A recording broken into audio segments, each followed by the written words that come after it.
Kate Coyne is the senior editor for People magazine, which broke the news that Sandra Bullock had left home. It was also the first to receive that statement from Jesse James.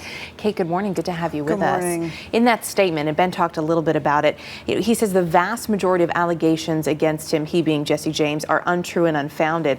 Doesn't really deny the relationship here, though. He doesn't deny anything specifically. I mean, the interesting thing is he's saying that the vast majority of the allegations are untrue and unfounded, but he doesn't say what is true and what's not. And in fact, he actually specifically says he's not going to discuss what he considers to be a private matter in any sort of public forum. Which is interesting. We'll see. We'll see if that lasts. Also, of course, says basically asking for forgiveness there from his wife, Sandra Bullock, from his children. Is this an apology, though?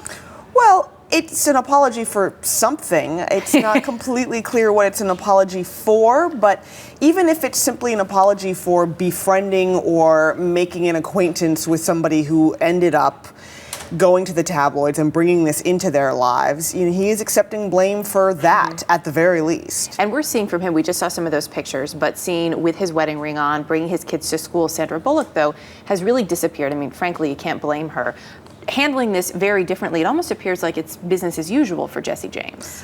Well, he really has no choice but to maintain business as usual. He has primary custody of his youngest child, so someone's got to take her to school, someone's got to be there. And I think it's understandable that Sandra right now doesn't want to be in the public eye in any way, but it's probably not the worst thing in the world for Jesse to be out there, taking his kids to school, wearing his wedding ring, reminding the world that he is a husband, he is a father, he is trying to be a good guy. And he is asking for forgiveness, as we saw in that statement, which he brought to you all at People. Why now? Any idea on why this woman has come forward at this point? I mean, was she waiting for Sandra Bullock to possibly win an Oscar?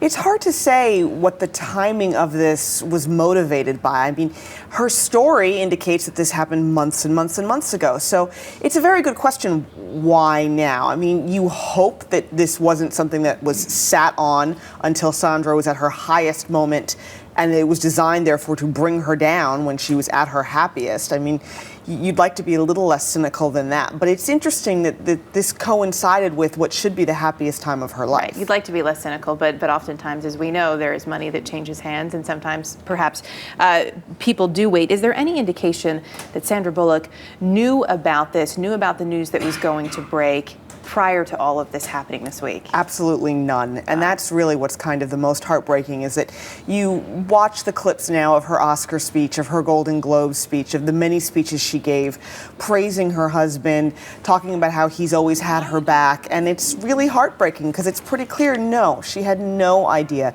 that there was any inkling of this. It's a terrible thing to happen to any person, especially though we hear so much about what a lovely person Sandra Bullock is. Yeah, so terrible to have that played out. Kate Coyne, thanks so much for coming in this morning. We appreciate it. Thank you. A lot happens early on The Early Show, weekday mornings on CBS.